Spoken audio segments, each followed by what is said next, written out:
É uma pergunta que é o nosso achismo. Né? Temos essa mania de achar, de julgar o outro com nossa visão. E às vezes julgamos pela aparência, pelo sentar, pelo vestir. Quando também perguntamos, você está bem? Mas a gente nem espera a pessoa responder, ou se estou ou se não estou. E às vezes a gente vai falando, né, atropelando a outra pessoa, porque temos essa dificuldade em escutar. Nós só queremos falar, não escutar. Como é que fica?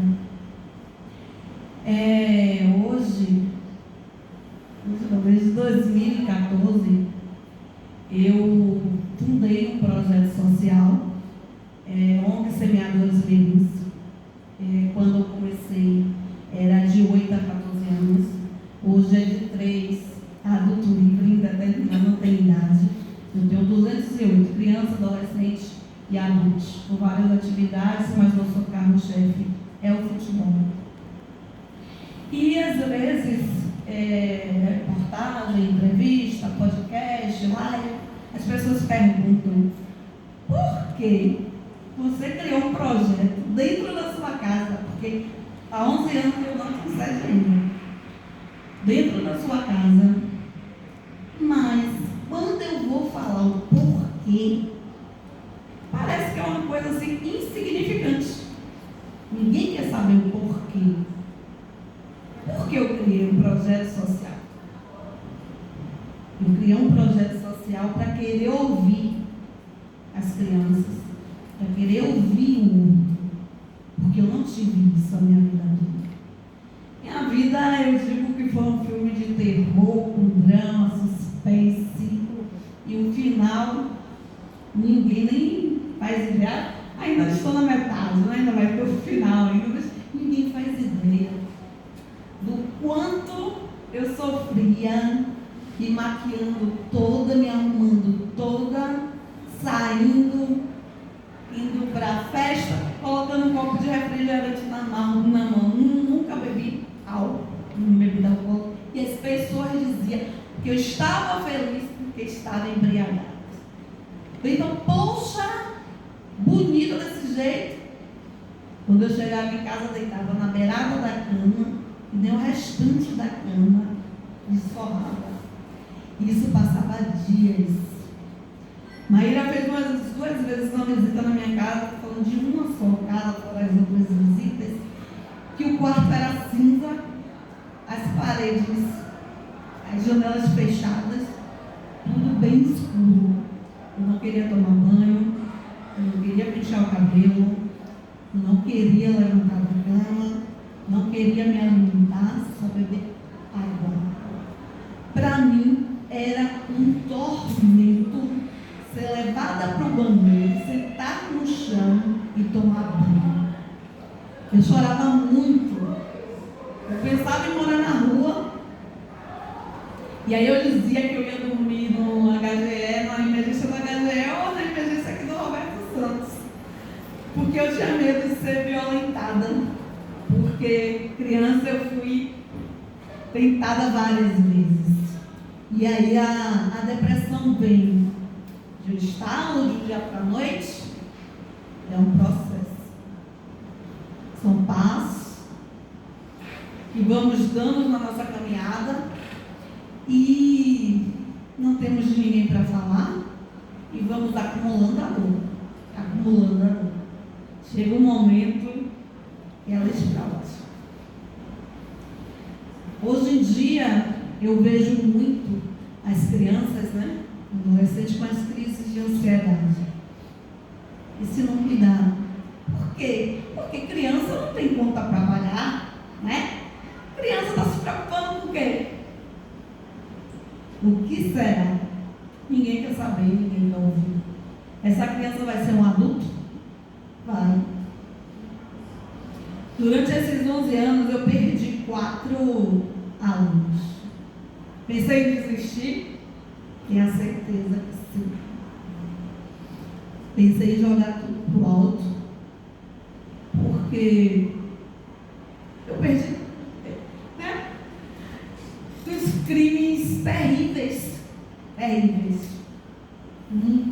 Gente, que só falasse a vocês, o caixão não poderia ser aberto.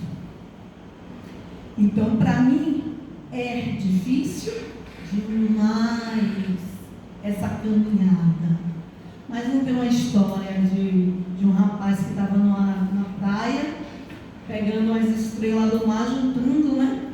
E aí chegou outro para dizer: oxe, o que é que você está fazendo aí? Aí ele: estou salvando a Cristo. Mas você não pode salvar todos, mas uma que salva. Às vezes, nessas crises de existência, né? Aí Maíra diz assim: você quer mudar o mundo? Você não pode mudar o mundo, você não pode salvar todos. Mas a nossa vontade é salvar todos, né? Não é perder nenhum. Então, eu acho, minha opinião, que realmente a gente tem que ter esse cuidado de querer ouvir e ter o cuidado de não julgar o outro. Para com isso, o nosso achismo. Todos os dias o sol brilha. Todos os dias é um novo dia. Tudo bem, a gente não está bem. Como seres humanos, se cortar vai sangrar, né? O que não está bem é não estar bem sempre. E aí é o momento que precisamos procurar ajuda. Precisamos procurar um profissional. Precisamos tomar todo o medicamento corretamente. Precisamos de um psicólogo, de um psiquiatra, de um terapeuta. Maíra levantou eu tinha um psiquiatra aqui no Nefes que eu brigava com ele o tempo todo com o André. Eu e o André, era um caso de amor. É ele que a gente brigava demais, que eu queria tomar remédio a mais, ele tirava e eu brigava. Ai, a vida nem sempre é um mar de rosas. Nem sempre sabemos lidar com ela. E quando não sabemos lidar com ela, é o momento de procurar ajuda. Às vezes tem esse tabu, ainda existe hoje, né? Depressivo, tá maluco, tá louco. Vai pro terapeuta, quem procura psicólogo é maluco. Olha a ignorância tão grande das pessoas. Porque o correto seria um terapeuta, um psicólogo para todo mundo. Todo mundo precisa colocar para fora aquele peso. Que às vezes no final da noite a gente vai dormir assim: ai, venci mais um dia. Ou então amanheceu o dia: ó, Senhor, vai na frente por mais um dia de lutas e de vitórias. Não vai ser fácil, mas vai ser possível. Eu me achava tão ruim que nem Deus me queria. Porque eu tentava várias vezes o suicídio. Que bom que Deus deixou essas marcas aqui de 64 pontos. Que bom. Porque hoje, quando eu falo para as pessoas o quanto eu sofri, o quanto eu passei, eu queria morar na rua, as pessoas não acreditam. Então, que bom que eu tenho essas marcas de 64 pontos para dizer à pessoa: eu passei, estou aqui, posso escutar. Então, no momento, às vezes a gente quer morrer, Deus não me quis, eu só estou ruim que Deus não me quis, mas é a dor. Esses pontos, esses cortes doendo. Não. A dor que a gente carrega no coração, aquela angústia, né, aquele vazio, aquele buraco negro, é bem maior do que um corte, do que vários compromissos, do que tomar lavagem na emergência. Então, gente, o que eu deixo para vocês é a música, né? Claro que o sol vai brilhar outra vez. E vamos aprender a escutar. Vamos parar de olhar o outro com o nosso achismo e dizer assim: eu confio em você. É isso que eu falo aos meninos lá no projeto. Quando ele diz: não, porque pode perguntar à minha mãe. essa palavra vale muito. Eu vou falar uma coisa aqui que eu acho que é importante. Um menino, 14 anos, foi acordar a mãe, isso tem 5 meses. Foi acordar a mãe dele teve um infarto, morreu. E aí ele teve que ligar para as pessoas, que só morava ele e ela, para informar. Aí foi a SAMU e aquele menino tem que estar dizendo o que aconteceu, porque pode ser também, o menino poderia ter envenenado a mãe, e foi esse processo. Quando, de tarde, assim, o professor me ligou, já Rosana, chegou um menino novo aqui que quer treinar.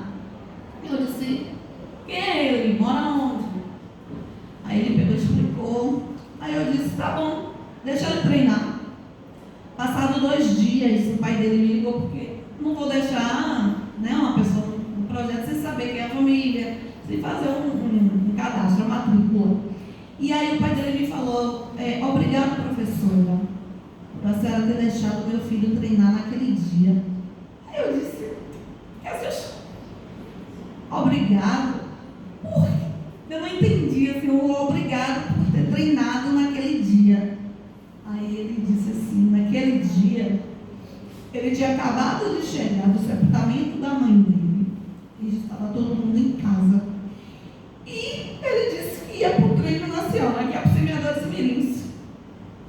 E eu não entendi por quê.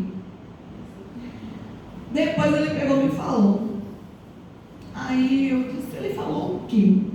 Aí ele falou que os meninos dizem que lá é uma família. Isso me impacta, sabe? Porque eu digo isso a eles. Família não é quem você nasce designava de sangue. Família é quem você escolhe caminhar do seu lado.